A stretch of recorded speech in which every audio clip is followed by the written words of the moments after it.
가득 찬 밤 되게 하여 주시옵소서. 이 자리와 또 온라인으로 화면으로 드리는 모든 예배 가운데 하나님께서 주관하여 주시옵시고 크신 은혜를 나려 주시옵소서. 감사드리오며 예수님의 이름으로 기도드리옵나이다. 아멘. 찬송가 254장 부르시겠습니다.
이 시간 우리를 대표해서 이혜선 권사님 기도해 주시겠습니다.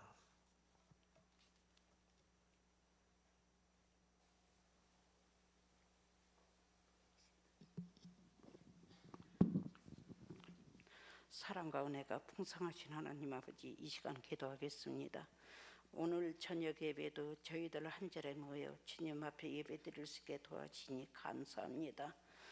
코로나19로 어려움은 당하지 않게 우리 교회 성도님들은 다 주님이 지켜주셔서 안심하고 주님 앞에 나와 신앙생활 잘할 수 있게 저희들을 항상 아버지께서 지켜주시옵소서. 이 시간에 단을 세우시는 우리 김태호 목사님에게도 큰 은혜를 내려주셔서 말씀 증거하시는데 아버지의 사랑으로 증거하시니 아버지께서 귀한 아드님을 아버지 앞에 크게 쓰임받는 귀한 종이 되시게 도와주시고 건강하게 말씀 많이 증거하시는 훌륭한 목사님이 되시게 도와주시옵소서. 저희들도 이 시간에 주님 말씀 잘 듣고 은혜 받아서 신앙생활 더 잘하여 아버지 사랑받는 성도님들이 다 되시게 도와주시옵소서. 예배 시간 첫 시간이오니 마치는 시간까지 주님 영광을 홀로 받으시옵고 예수님의 이름으로 기도드렸나이다.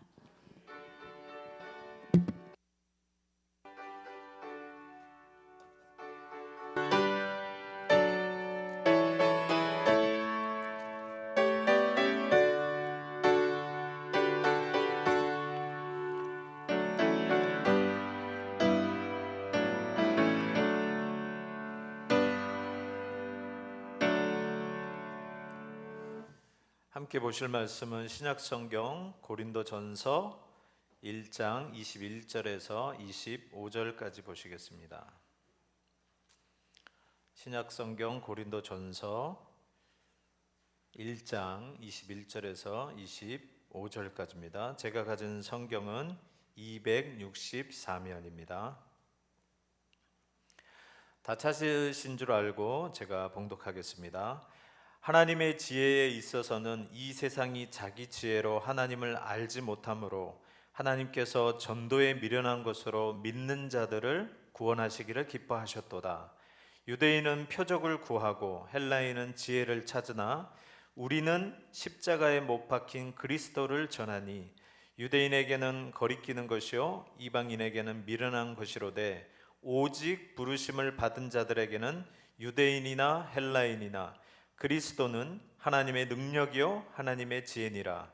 하나님의 어리석음이 사람보다 지혜롭고 하나님의 약하심이 사람보다 강하니라. 아멘.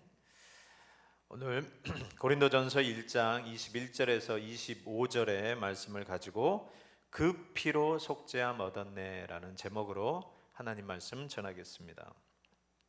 우리 인생에서 가장 중요한 게 무엇일까요? 그것은 생명일 겁니다.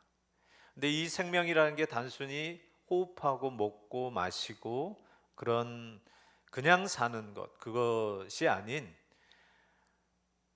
사람으로서 하나님의 형상을 받은 자로서 바르게 사는 것, 옳게 사는 것, 제대로 하나님께 영광을 드리며 사는 그 삶을 생명이라고 우리가 생각할 것입니다. 그냥 막 사는 게 아니라 하나님을 위해서, 하나님의 영광을 위해서 살 수 있는 그런 인생, 또 창조주 하나님을 바로 알아서, 또 구속주 하나님을 바로 알아서 그 하나님과 함께 마음을 다하고 사랑으로 그 하나님과 영원히 함께 하는 것, 그게 우리가 바라는 진정한 영생이요 생명인 줄 믿습니다.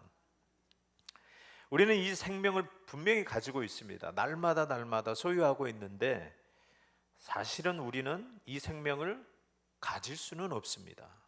무슨 말이냐면 우리가 호흡을 하고 살고 있지만 이 호흡이 우리 게 아니에요. 우리가 마음대로 할 수 있는 게 아닙니다.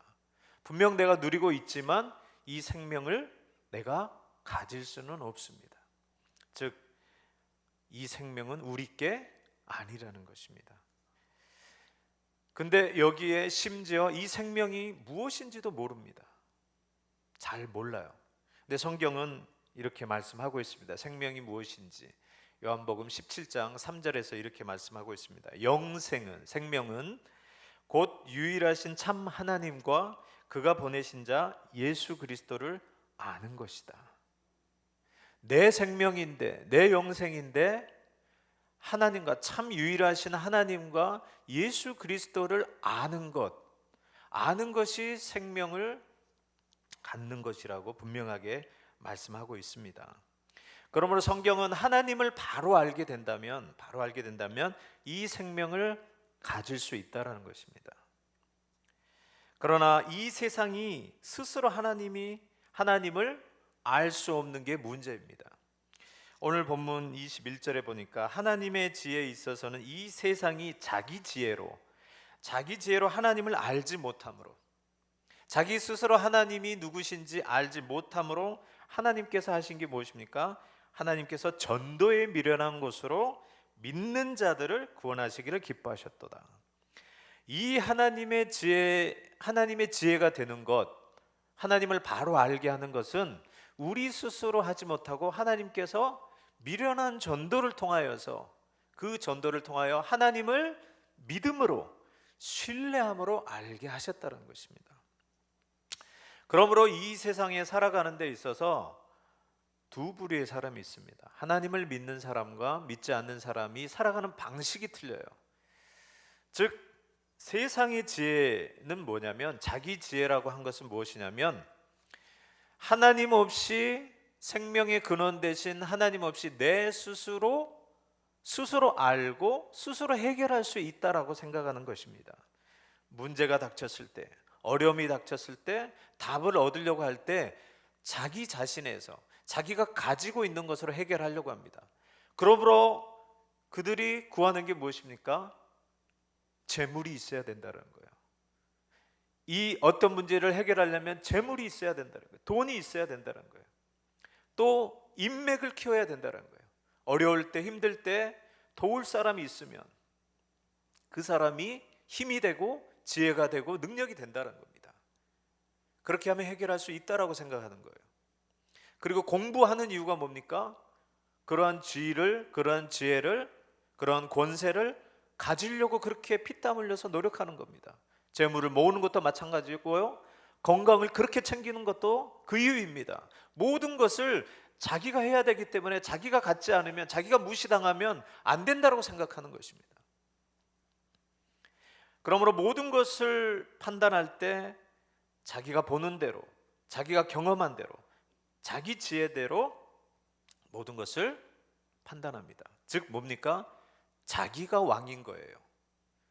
자기 인생은 자기가 주인인 것입니다. 그러면서 하는 말이, 그 주인의 자리에 내 자신이 있기 때문에 하나님은 거기에 앉을 자리가 없는 거예요. 하나님을 없다라고 하는 것입니다. 하나님은 없다라고 하는 것입니다. 왜 그렇습니까? 자기 지혜로는 하나님을 알 수 없기 때문에, 하나님을 볼 수 없기 때문에 그들은 하나님이 없다라고 하는 거예요. 그리고 자기가 그 주인이라고 합니다. 그래서 자기 개발을 그렇게 하는 거예요. 인생의 목적이 자기 개발을 해서 그 지위와 그 권세와 그 능력, 그것이 힘이라고 생각합니다. 그것이 지혜라고 생각하는 거예요. 그래서 그들은 어떻게 해서든지 자기가 다 갖고 확보하고 누리고 있어야지만이 힘이 있는 것으로 생각하고, 능력이 있는 것으로 생각하고, 지혜가 있다라고 생각하는 것입니다. 다들 자기 지혜로 보는 것입니다. 오늘 본문에서는 자기 지혜로 사는 사람을 두 부류로 했습니다. 한 부류는 유대인이라고 일컫는 사람이고, 한 부류는 하나님을 알지 못하는, 구약의 하나님을 알지 못하는 헬라인, 이방인을 뜻하는 것입니다. 근데 이 두 부류가 있는데, 그들이 자기 지혜로 삼는 것, 하나님을 안다고 하면서도 그들은 무엇을 구하냐? 표적을 구하는 거예요. 표적이란 것은 능력입니다. 기적이에요. 그 표적이 있지 않으면 안 된다는 거예요. 즉, 이 세상에 문제가 있을 때 이들도 똑같이 하나님을 아는 자요, 하나님을 믿는 자라고 하지만 누구를 의지하는 거예요? 능력을 바라는 거예요. 하나님이 능력이 되시는 게 아니라 하나님이 능력을 주셔야 되는 거예요. 하나님은 그 능력을 위해서 필요한 분이신 거예요. 권능이 있어야 된다는 겁니다. 누구에게 있어야 돼요? 자기에게 있어야 되는 거예요. 나에게 능력이 없으면, 그게 붙잡을 게 없으면, 돈이 없으면, 아무리 하나님을 믿는다고 해도 돈 없으면 안 된다고 생각하는 것입니다. 사람 인맥이 없으면 안 된다고 생각하는 거예요. 어려울 때 누군가가 의지할 사람이 없으면 힘이 없다라고 생각하는 겁니다. 능력이 없다라고 생각하는 것입니다. 이러한 사람들은 약속을 받았는데 하나님이 우리와 함께 하시고 하나님이 우리에게 주인이 되셔서 뭐든지 우리 하나님께서 이끌어 주신다는 것을, 그런 약속을 받았습니다. 그렇지만 그 약속을 받았음에도 불구하고 현실을 보니까 그게 인정할 수가 없는 거예요. 그 약속을 내 현실로서는 받을 수 없는 것입니다. 가나안 정탐을 보냈던 그 사람들이 그랬어요. 약속을 받았습니다. 그 능력도 보았지만 내 처지에서는 이것을 얻을 수 있는 능력이 없음을 보고 원망을 하게 됩니다. 나에게 없으니까 원망을 하는 거예요. 나의 현실과는 너무나 동떨어진 삶입니다. 하나님을 믿고 하나님 교회에 다니면서 예배를 드리는 삶을, 그리스도인이라는 일컬음을 받음에도 불구하고 그가 믿는 것은 뭐냐면 쥐어져야 되는 거예요. 없으면 불안한 겁니다. 능력이 없으면, 권세가 없으면 답이 없다라고 생각하는 거예요. 현실을 하나님보다 더 크게 보는 사람들입니다. 그럴 리 없잖아. 하나님께서 우리를 구원하시고 우리에게 능력 주신다고, 왕으로 오신다고 했는데, 메시아로 오신다고 했는데 보니까 아닌 거예요. 믿을 수 없는 거예요. 왕으로 오신 분이 너무나 초라하게 오신 거예요. 어디 저 촌동네인 나사렛, 백가정밖에 되지 않은, 그때 당시에 백가정밖에 되지 않는다는 아주 작은 곳입니다.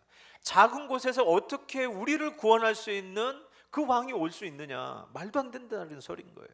어떻게 그리고 가나안 저 요셉의 아들로, 목수의 아들로 올 수가 있느냐. 오려면 예언에 어떻게 나왔습니까? 아기가 낳을 것인데 그 아기가 전능하신 하나님이라는 거예요. 전능하신 하나님이 어떻게 저렇게 연약하게 올 수 있냐, 말도 안 된다는 거예요.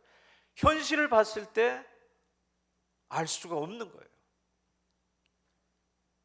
더군다나 나무에 달려버린 사람, 달려버린 자인데 어떻게 그가 하나님의 사람입니까? 신명기 21장 23절에는 이렇게 나와 있습니다. 나무에 달린 자는 하나님께 뭘 받았다? 저주를 받은 자라는 거예요. 하나님의 메시아로 오는데 어떻게 하나님께 저주를 받은 그 사람을 메시아로 믿을 수 있느냐? 말도 안 된다는 거예요. 뭡니까? 하나님의 말씀을 그대로 받지 않고 자기 지혜로 판단하는 거예요. 하나님의 말씀을 그대로 받지 않고 현실에 따라서 합리적으로 받는 것입니다. 그러면 하나님의 약속이 우리 가운데 이루어질 수가 없는 거예요. 하나님을 알 수가 없는 것입니다. 왕이신데 어떻게 이렇게 초라하게 와서 무력하게 죽을 수 있나? 반란자만 죽일 수 있는 그 십자가 형태에서 저렇게 무력하게 죽는데 어떻게 우리의 왕이시고 하나님의 아들이신가? 받을 수가 없는 것입니다. 하나님을 아는 것이 영생이고, 이 영생인데 이 영생을 알 수 없는 이유는 세상의 지혜로 하나님을 알려고 했기 때문에 그렇습니다. 하나님이 그래서 세상의 지혜로는 알 수 없도록 하나님의 지혜와 명철이 그들에게는 가려졌다라고 말씀했습니다. 그래서 이사야서 29장 14절에 이렇게 말씀하고 있습니다. 우리 같이 읽겠습니다. 그러므로 내가 이 백성 중에 기이한 일, 곧 기이하고 가장 기이한 일을 다시 행하리니 그들 중에서 지혜자의 지혜가 없어지고 명철자의 총명이 가려지리라. 하나님께서 기이한 일을 보이신대요. 세상의 지혜로는 알 수 없다는 것입니다. 이사야서 6장 9절에서 10절 말씀도 한번 보겠습니다. 다 같이 읽겠습니다. 시작. 여호와께서 이르시되 가서 이 백성에게 이르기를 너희가 듣기는 들어도 깨닫지 못할 것이요 보기는 보아도 알지 못하리라 하여 이 백성의 마음을 둔하게 하며 그들의 귀가 막히고 그들의 눈이 감기게 하라. 염려하건대 그들의 눈으로 보고 귀로 듣고 마음으로 깨닫고 다시 돌아와 고침을 받을까 하노라 하시기로. 눈이 있는데 못 본다는 거예요. 귀가 있는데 못 듣는다는 거예요. 마음으로 깨달을 수 없다는 거예요. 어떻게 해야지 알 수 있습니까? 그 귀를 열어주셔야 되는 거예요. 그 눈을 열어주셔야 되는 거예요. 그 마음을 열어주셔야지만이 볼 수 있고 들을 수 있고 영접할 수 있는 것입니다. 하나님이 해주셔야 됩니다. 지혜는 어디에 있습니까? 하나님을 경외하는 것입니다. 하나님을 의지해야지만이 하나님의 지혜를 우리가 알 수 있는 것입니다.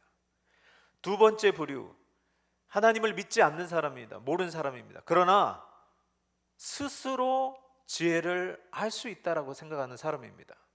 자기가 다 알 수 있다라는 거예요. 헬라인들이죠. 똑똑하다고 생각하는, 자기가 스스로 다 깨달을 수 있다라는 사람입니다. 그 사람들은 뭐냐면 계산적이고 합리적입니다. 무슨 말이냐면 세상에 어떤 신이 자기 피조물을 위하여 자기 생명을 주겠는가? 납득이 안 가는 거예요. 계산이 안 되는 겁니다. 잃어버린 양 한 마리를 찾으려고 어떻게 99마리를 놔두고 그 한 마리를 찾겠습니까? 경제적인 원칙에서 맞지가 않는 거예요. 그냥 그 한 마리는 손해 보더라도 99마리를 지키겠죠. 그러나 이 하나님의 지혜는 한 마리 그 양을 위해서 99마리를 놓고 찾으러 간다라는 거예요. 값도 안 쳐줄, 아무 가치가 없다고 생각하는 그 자에게 하나님은 당신의 모든 생명을 그에게 준다라는 겁니다. 아무리 똑똑한 사람이 그것을 어떻게 이해할 수 있겠습니까? 세상의 지혜로는 그거 감당할 수 없는 내용입니다. 오직 하나님께서 알려주시지 않으면 알 수가 없습니다. 어떤 왕이 자기 백성을 위해서 그 목숨을 바치겠습니까? 백성이 왕을 위해서 바쳐야죠. 세상적으로 보면요. 그런데 백성을 위해서 왕이 죽는다는 것은 말도 안 되는 소리입니다. 그렇기 때문에 그들이 전혀 하나님의 지혜를 알 수 없게 되는 것입니다. 이렇게 세상의 지혜로는 하나님을 알 수 없으므로 하나님께서 직접 나타내기로 하신 겁니다. 기이한 것을 하나님께서 알려주신 거예요. 그게 계시라고 합니다. 계시. 하나님의 지혜가 무엇인가 하나님이 알려주시지 않으면 모른다는 거예요. 그것을 직접 전하여 주시는데 스스로 깨달아서 안 게 아니라 전도에 미련한 것을 통하여서. 전도에 미련한 것은 무엇입니까? 자기 스스로 그걸 깨닫고 연구해서 아는 게 아니고 누군가가 와서 알려줘야 되는 거예요. 일일이 이게 무엇이다 설명해 줘야지만이 된다라는 거예요. 그래서 미련한 것이라고 했어요. 누군가 가르쳐주고 배우는 사람이면 똑똑한 사람이 아니죠. 스스로 알고 깨닫고 그 깨달은 것대로 할 수 있는 사람은 현명한 사람이고 지혜로운 사람이고 똑똑한 사람입니다. 근데 그것과 반대로 하나님이 알려주셔야지만이, 사람을 통해서 전달해주고 알게 해줘야지만이 깨달을 수 있다는 거예요. 이게 하나님의 지혜를 받는 방법으로 하나님께서 이 전도에 미련한 것을 통해서 전에 듣게 하셨고 그 전에 들은 말을 마음으로 믿어서 신뢰하여서 하나님을 알 수 있게 하셨습니다. 이게 하나님의 지혜인 거예요. 할렐루야. 오늘 본문 23절 24절 하나님의 지혜를 어떻게 나타내셨는지 한번 보겠습니다. 다 같이 읽겠습니다. 시작.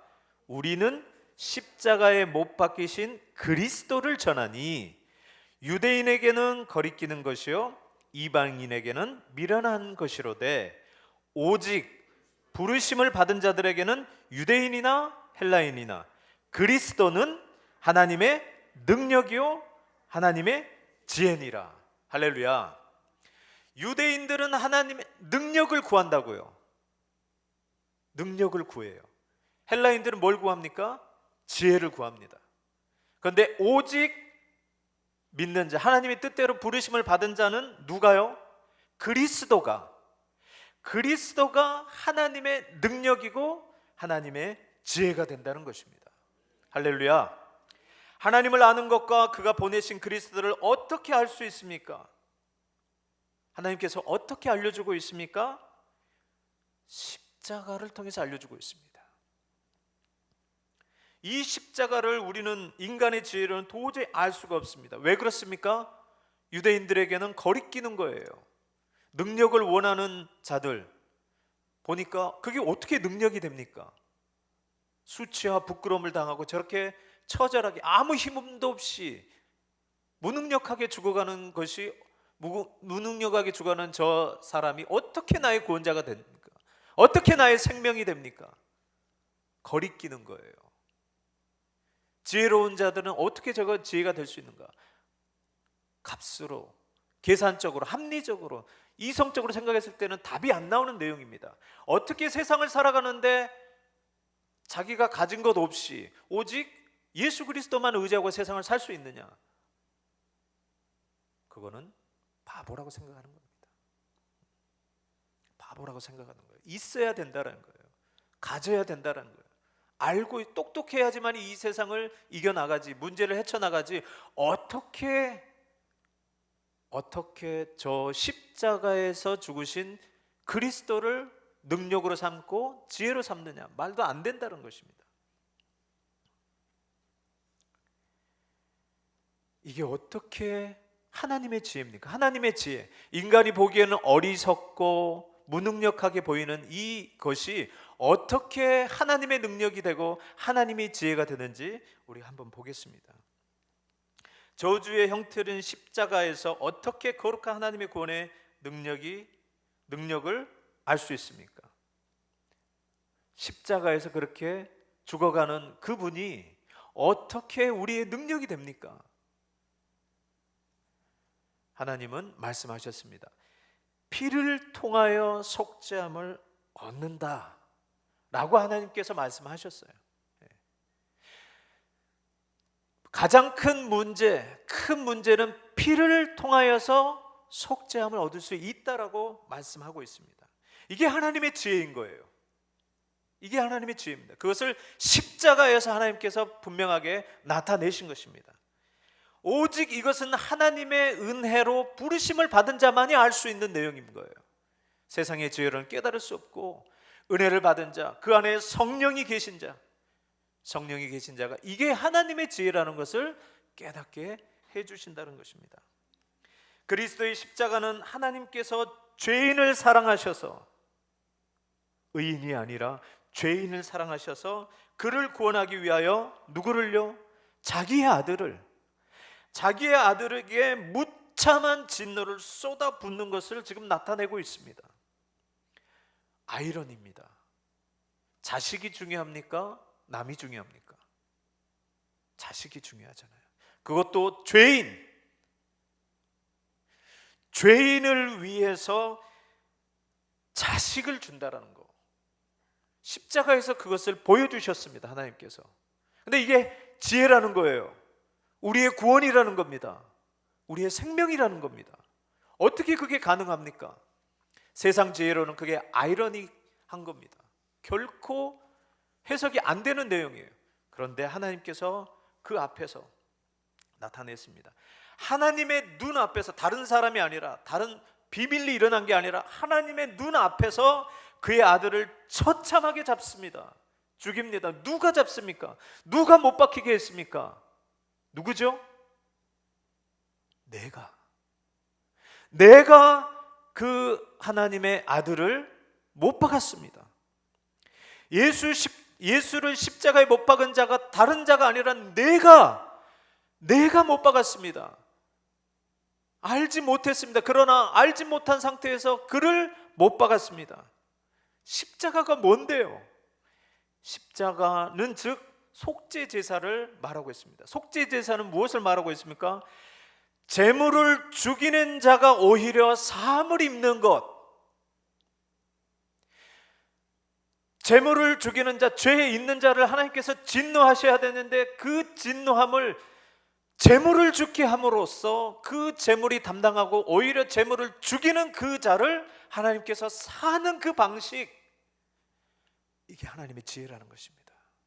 하나님의 공의가 들어있고 하나님의 심판이 들어가 있고 하나님의 사랑이 들어가 있는, 세상에 어떠한 지혜로도 알 수 없는, 어떻게 하나님의 원수이고 하나님의 아들을 죽인 자를 하나님께서 구원하시고 자식으로 삼아주시고 회복시켜 주시냐 이 말이에요.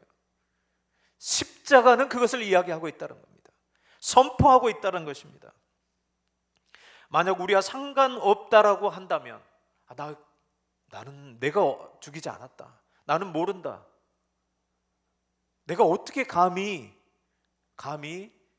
예수님을 못 박을 수 있는가, 나는 십자가에 못 박지 않았다, 예수 그리스도는 우리와 전혀, 그렇게 이야기를 하면 예수 그리스도는 우리와 전혀 상관없는 분이 되시는 겁니다. 무슨 말이냐면, 만약 우리와 속죄를 위한 양은 그것을 잡는 죄인이 자기의 죄를 속하기 위하여 그 사람이 죽여야 됩니다. 다른 사람이 대신 잡아주는 거 아니에요. 그 사람이 안수하고 그 재물을 잡아야 돼요. 지난번에 이야기했지만 그 잡는 게 쉽지가 않습니다. 너무나 처참합니다. 다른 사람이 잡으면 그 사람의 죄를 속하는 것하고는 아무 상관이 없는 거예요. 여러분이 만약 예수 그리스도 앞에 고상하게 보이려고, 저는 그럴 수 없습니다, 저는 그런 가치가 없는 사람입니다, 어떻게 제가 하나님의 사랑을 받을 수 있는 자입니까? 이렇게 이야기하면, 그래서 예수 그리스도를 못 박는 자가 내가 아니었다고 이야기하면 예수 그리스도의 죽음이 나하고는 상관이 없는 거예요. 베드로가 이러한 비슷한 상황에서 이렇게 표현하고 있습니다. 예수님이 잡히시던 날 전에 제자들의 발을 주인으로서, 선생으로서 그 제자들의 종의 발들을 씻겨줄 때 베드로가 거부했습니다. 어떻게 그럴 수 있습니까? 우리가 해야 되는데. 그런데 예수님이 이렇게 말씀하고 있습니다. 요한복음 13장 8절 우리 다 같이 읽어보겠습니다. 시작. 베드로가 이르되 내 발을 절대로 씻지 못하시리이다.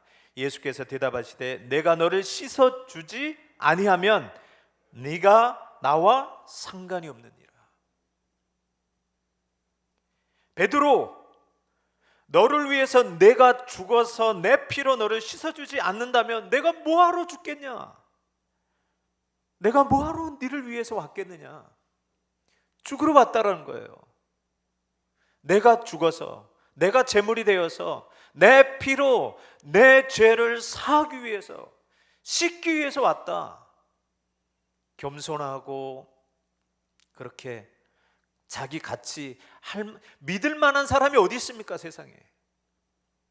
하나님이 믿을 만한 사람 찾지 않았습니다. 아무것도 모르고 하나님과 정면으로 대적하고 하나님을 모르는 자, 그 인생에서 하나님은 알지도 못하는 자에게 하나님께서 아들을 보내주신 거예요. 그러므로 내가 죽인 게 맞습니다. 내가 주를 십자가에 못 박지 않았으면 내 죄는 아무 상관이 없는 겁니다. 그러므로 십자가에 예수님을 처참하게 못 박은 사람은 죄 사함을 받기 위해, 내 죄를 위해, 내가 죄인인 내가 그렇게 못 박은 것입니다.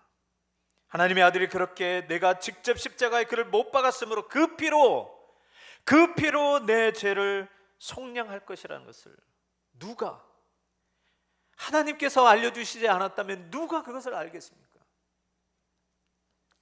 레위기서 17장 11절에는 이렇게 말씀하고 있습니다. 육체의 생명은 어디에 있어요? 피에 있습니다.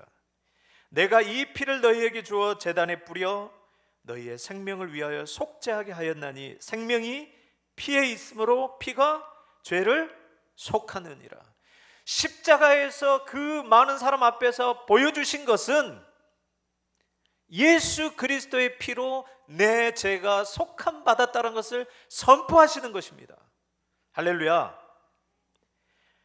하나님께서 내가 이 피를 너희에게 주어, 하나님께서 합당하게 그 제사를, 그 피를 받지 않으면 그 피가 소용이 없는 겁니다. 하나님의 그 모든 공의를 만족할 수 있는 피여야만 됩니다. 예수 그리스도의 피밖에 없습니다. 예수 그리스도의 그 피를 우리에게 주어서 우리의 생명을 위하여 속하게 하신 줄 믿습니다. 하나님께서 받으신 제물의 피를 통하여 제물을 드린 자의 죄가 속하여졌습니다. 십자가는 그래서 이 희생 제사를 보여주신 겁니다. 하나님께서 계속해서 가르쳐 주셨던 것, 말씀하셨던, 실제로 그들이 늘 실물교훈으로 했던 그 희생 제사, 그 희생 제사가 하나님의 지혜를 나타내기 위해서 가르쳐 주셨다는 거예요. 그러나 아무도 하나님이 알려주시기 전에는, 성령이 알게 하기 전까지는 아무도 깨달았지 못하게 하셨던 것입니다. 제물은 대개 자기가 기르던 가축입니다. 아들처럼 딸처럼 여겼던 그 자식과 같은 그 양을 어떻게 해야 돼요? 죽여야 되는 거예요. 아브라함이 그 자식, 하나밖에 없는 자식을 죽여야 되는 그 심정으로 내 죄를 위해서 하나님의 그 준비하신, 여호와 일에 하나님이 준비하시고 예비하신 그 하나님의 어린 양, 그 하나님을 우리가 못 받게 함으로 우리가 나음을 입게 하신 것입니다. 할렐루야. 이사야서 53장 4절에서 6절은 이거를 너무나도 자세하게 말씀했는데도 하나님의 지혜는 이렇게 숨겨져 있던 것입니다. 우리 한번 읽어보겠습니다. 4절에서 6절입니다. 다 같이 읽겠습니다. 시작. 그는 실로 우리의 질고를 지고 우리의 슬픔을 당하였거늘 우리는 생각하기를 그는 징벌을 받아 하나님께 맞으며 고난을 당한다 하였노라. 그가 찔림은 우리의 허물 때문이요 그가 상함은 우리의 죄악 때문이라. 그가 징계를 받음으로 우리는 평화를 누리고 그가 채찍에 맞음으로 우리는 나음을 받았도다. 우리는 다 양 같아서 그릇 행하여 각기 제 길로 갔거늘 여호와께서는 우리 모두의 죄악을 그에게 담당시키셨도다. 아멘. 십자가의 그 처참한 죽음, 그것이 어떻게 나에게 생명이 되고 어떻게 나의 구원이 되고, 그가 채찍을 맞음으로 나는 나음을 입고 그가 죽음으로 나는 살게 되었다는 것을 하나님의 지혜가 아니면 어떻게 할 수 있겠습니까? 세상의 방식대로 하면 내가 힘을 가져야 되고 내가 생명을 가져야지 할 수 있다고 하는데, 하나님의 지혜는 그거 아니다.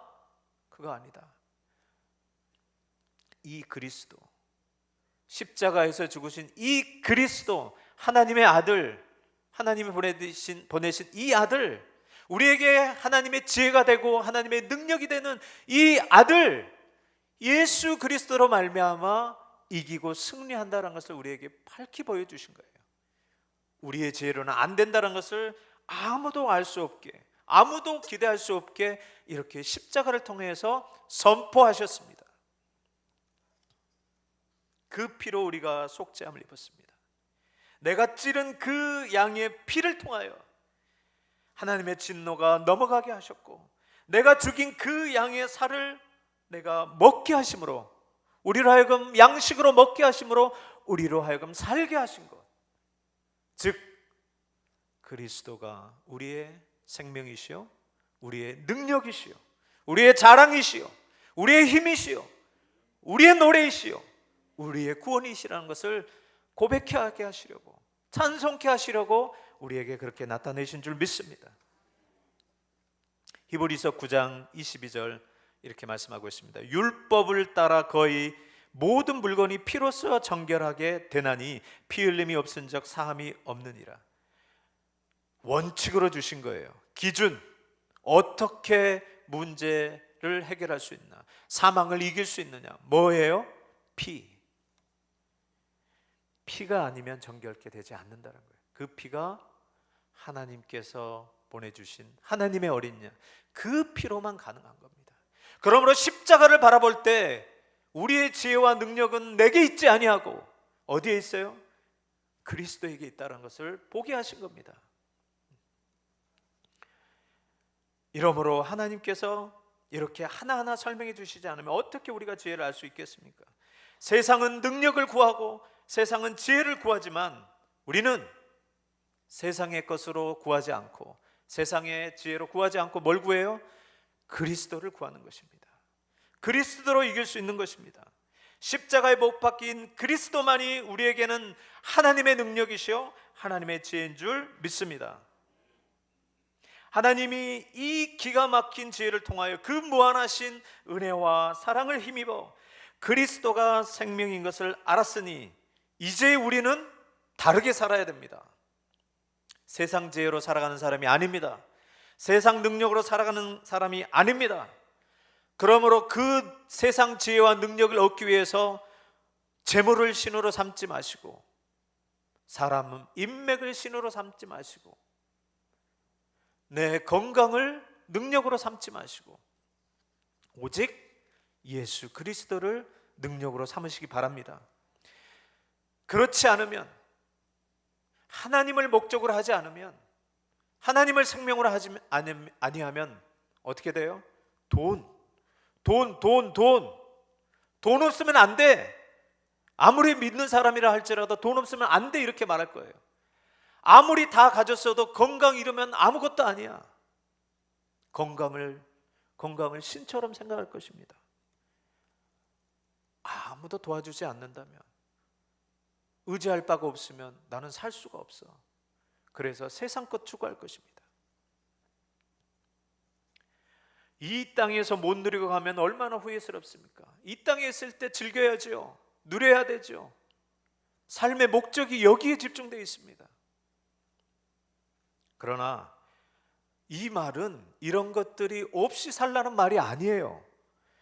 이것들은 하나님께서 주시는 수단입니다. 필요한 것들이에요. 주십니다. 하나님이 주십니다. 그런데 이것 없으면 못 사는 것처럼 여기지 말라는 거예요.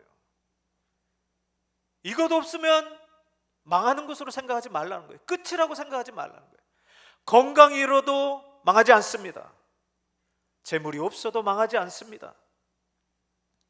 인맥이 없어도 망하지 않아요. 반대로 인맥이 있다고 해서, 돈이 있다고 해서, 건강하다고 해서 안심하지 말라는 겁니다. 그걸 힘으로 삼고 자랑으로 삼고 능력으로 삼고 지혜로 삼고 그것 있다고 자만하지 말라는 거예요. 우리는 어떻게 살라는 겁니까?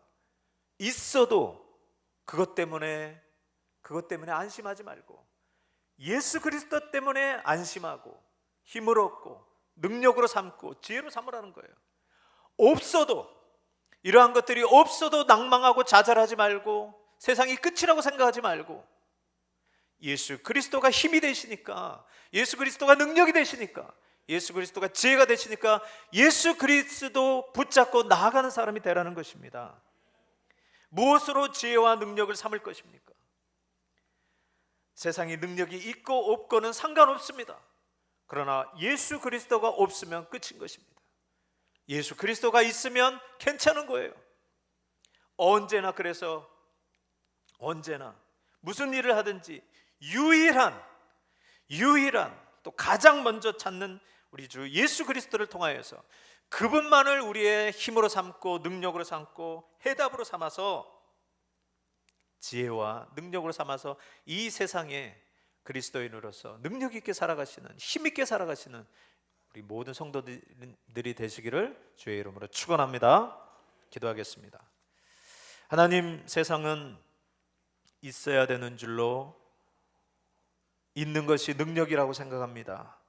지혜라고 생각합니다. 그러나 하나님께서 십자가를 통하여서 우리 주 예수 그리스도만이 우리의 지혜이고 우리의 능력이심을 보여주셨습니다. 하나님, 이제 우리가 이 땅을 살아가는데 세상이 추구하는 대로 살아가지 않게 하여 주시옵시고 십자가에서 우리를 위해서 죽으신 예수 그리스도를 나의 힘으로, 나의 능력으로, 나의 자랑으로, 나의 지혜로 삼고 하나님께 영광 돌리는 귀한 삶이 되게 하여 주시옵소서. 이 삶으로 우리 주님을 우리의 주인으로 삼고 왕으로 삼고 영원히 모시며 살아가는 복된 인생들 되게 하여 주시옵소서. 감사하며 예수님의 이름으로 기도드리옵나이다. 아멘. 찬송 257장 부르시겠습니다.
코로나로 인해서 안전에 더욱 유의하시고 이럴 때일수록 우리가 더욱 기도에 힘써야겠습니다.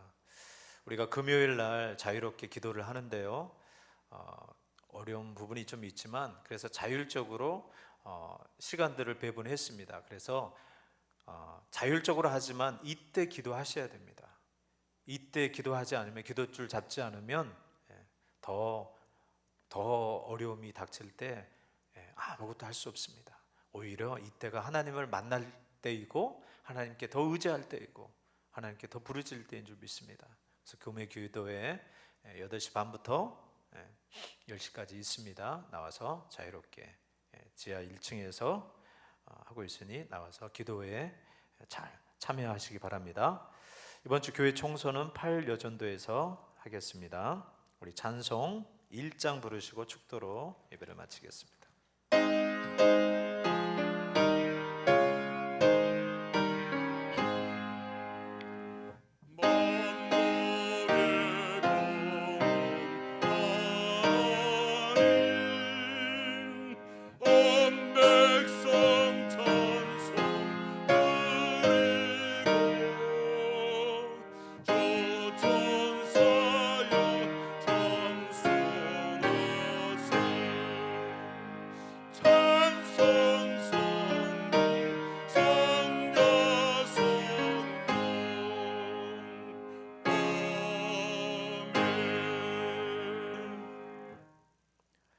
이제는 우리 주 예수 그리스도의 무한하신 은혜와 하나님 아버지의 그 만극하신 사랑하심과 성령님의 교통하시고 위로하심이 오직 우리 주 예수 그리스도를 하나님의 지혜와 능력으로 삼고 주님만을 의지하며 나아가기로 다짐하는 고개 숙인 주의 모든 권속들 위에, 생업 위에, 가정 위에, 그리고 이 나라 이민족 모든 교회 위에 이제로부터 영원토록 함께 계실지어다. 아멘.